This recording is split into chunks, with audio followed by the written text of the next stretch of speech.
자, 계속해서 뉴스룸에 나와 있는 취재 기자와 자세한 이야기 나눠보겠습니다. 자, 김가람 기자, 세 번째 확진자 정보를 다시 한번 좀 정리 좀 해볼까요? 네, 이 세 번째 확진자는 대구에서 온 40대 여성으로 항공편을 이용해서 지난달 23일에 제주에 도착했습니다. 주로 제주시 조천읍 일대에서 머문 것으로 현재까지 파악되고 있는데요. 지난달 23일부터 목잠김 등의 의심 증세를 보였고 어제 오후 대구에 사는 어머니의 확진 판정 소식을 듣자 지인 차량을 이용해 선별진료소를 찾았습니다. 결국 오늘 새벽 코로나19 확진자로 확인됐고 제주대병원 음압병실로 이송돼 현재 치료를 받고 있는데요. 제주도는 앞서 2명의 제주 지역 확진자와 마찬가지로 이 대구에서 입도한 사례인 만큼 지역사회 전파로는 보지 않고 있습니다. 네, 앞서 이면희 기자가 동선을 설명해 드렸는데 이 동선이 좀 우려되는 점이 있다면서요? 네, 그렇습니다. 이 제주도는 증상이 발현되기 전날인 26일부터 이 동선을 확인한 뒤 음식점과 노래방, 편의점 등 5곳을 임시 폐쇄하고 방역에 나섰는데요. 그런데 문제는 의심 증세가 나타난 뒤에 이 마스크를 착용하지 않았다는 사실이 확인된 겁니다. 이 의심 증세가 나타난 지난달 27일과 그 전날에는 마스크를 착용한 것으로 현재까지는 파악되고 있는데요. 반면 증세가 나타난 이후인 지난달 29일에는 마스크를 쓰지 않은 채 오후 2시쯤 조천읍 함덕리에 있는 한 식당에서 식사를 했고 오후 3시 20분에는 신촌리에 있는 카페를 들렀습니다. 결국 제주도는 당시 식당에 있던 손님 10명을 자가 격리했고 이와 별개로 해당 시간대에 함덕리 식당과 신촌리 카페 방문 사실이 있으면 선별 진료소에 가줄 것을 부탁했습니다. 또 증상 발현 전이긴 하지만 지난달 26일 이용한 택시기사의 소재가 파악되지 않은 것도 우려되고 있다면서 이 소재를 알고 있는 도민들의 신고를 부탁했습니다. 그러니까 지금 우려되는 점이 증세가 나타난 게 지난달 29일 이후에 마스크를 쓰지 않았다. 이 점이 좀 걱정되는 지점이고, 그리고 현재까지 세 번째 확진자 동선과 관련해서 지난달 26일 이후부터 지금 동선을 공개하고 있지 않습니까? 근데 이분이 지난달 23일에 지금 제주에 들어왔다는 거거든요. 그러면 요 사이, 그러니까 23일부터 26일 사이에 동선이 공개되지 않은 점 때문에 도민들 중 우려하는 분들도 있거든요. 어떻게 설명하고 있습니까, 방역 당국은? 네, 맞습니다. 이 지난달 23일 입도에서 사흘 동안의 공백이 있는 만큼 우려가 있는 건 사실인데요. 다만 이와 관련해서 다른 사람을 감염시킬 수 있는 기간인 감염기를 고려할 필요가 있습니다. 이 감염병의 역학조사도 이 감염기를 바탕으로 이루어지는데 통상 코로나19의 감염기 시작은 증상 발현 직후로 알려져 있습니다. 다만 증상이 서서히 시작돼서 이 발현 시점을 놓치는 경우도 있기 때문에 발현 날짜로부터 하루 당겨서 역학조사를 하고 있는 겁니다. 따라서 세 번째 확진자의 증상 발현이 지난달 27일이기 때문에 제주도는 전날인 26일부터 동선을 조사하고 공개한 상태입니다.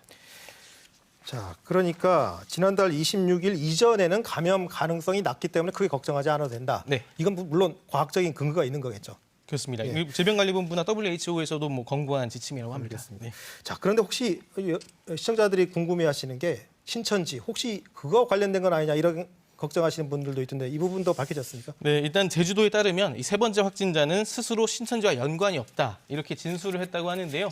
제주도는 신천지 신도 여부에 대해서 추가적으로 사실관계를 확인하고 있다고 밝혔습니다.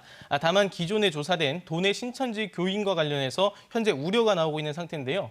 앞서 제주도는 지난달 27일부터 4일 동안 도내 신천지 신도 700여 명에 대한 전화 문진과 모니터링을 토대로 유증상자 51명을 검사해서 모두 음성인 것을 확인했습니다. 그런데 오늘 기존에 증상이 없었던 신도들의 건강 상태를 확인한 과정에서 유증상자 2명이 추가로 확인됐는데요. 제주도는 검체를 채취해서 검사를 벌이고 있는데 한 명은 다행히도 음성으로 확인됐고 다른 한 명은 오늘 저녁쯤 결과가 나올 것이라고 설명했습니다. 유증상자라는 게 단지 감기 증상이기 때문에 사실 크게 우려할 필요는 없는데 네. 마지막 한 명이 결과 오늘 저녁에 나온다고 하니까 여기서도 음성이 나왔으면 좋겠네요. 네. 자, 다음으로 지역사회 전파 우려도 한번 살펴보죠. 현재 어쨌든 확진자가 지금 환자가 3명인데 네. 이것과 관련해서 지금 자가격리 중인 도민이 지금 몇 명이나 됩니까? 네, 현재까지 세 번째 확진자의 접촉자를 포함해서 현재 자가격리하고 있는 사람은 모두 150여 명입니다. 지난달 21일 제주에서 처음으로 확진 판정을 받은 현역 군인과 호텔 직원의 접촉자도 포함된 수치인데요. 현재까지 증세가 나타난 자가격리자는 없는 것으로 파악됐습니다. 또 첫 번째와 두 번째 확진자들의 증상 발현 시점은 각각 지난달 19일과 18일인데요. 하루 전날 접촉자부터 2주 동안 자가격리를 시행하는 만큼 2주가 지나서 자가격리가 해제되는 사례도 점차 나오고 있습니다. 한편 원희룡 지사는 이번 주에는 이 지역사회의 전파를 막기 위해서 도민사회 노력이 필요하다면서 위생수칙을 준수해주고 또 외출을 자제하는 등 사회적 거리 두기를 적극 실천해야 한다고 강조했습니다. 자, 3번 확진자를 기준으로 해도 앞으로 뭐 2주만 참으면 되니까요. 좀 네. 우리 도민들도 위생 수칙을 좀 잘 지켜 주셨으면 좋겠고요. 자, 마지막으로 그 위생 수칙을 지키는데 중요한 거죠. 이 마스크 관련 네, 맞습니다. 얘기를 한번 해보죠. 사실 뭐 마스크 구하기 요새 쉽지가 않은데 오늘부터 하나로 마트에서 판매를 시작했죠. 네, 맞습니다. 이 정부의 긴급 수급 조정 조치로 이 농협 하나로마트가 공적 판매처로 지정돼서 오늘부터 판매를 시작했습니다. 현장을 직접 다녀왔는데요. 영상 함께 보시겠습니다.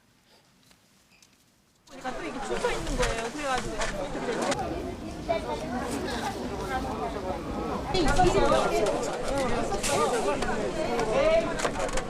아, 겨우 석당 팔면서.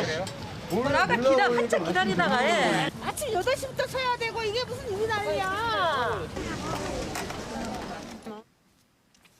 네, 이처럼 혼란을 빚은 건 아무래도 물량이 적기 때문이겠죠. 이 오늘 하루 도내 농협 하나로마트에서 판매한 마스크는 통틀어서 9,120장입니다.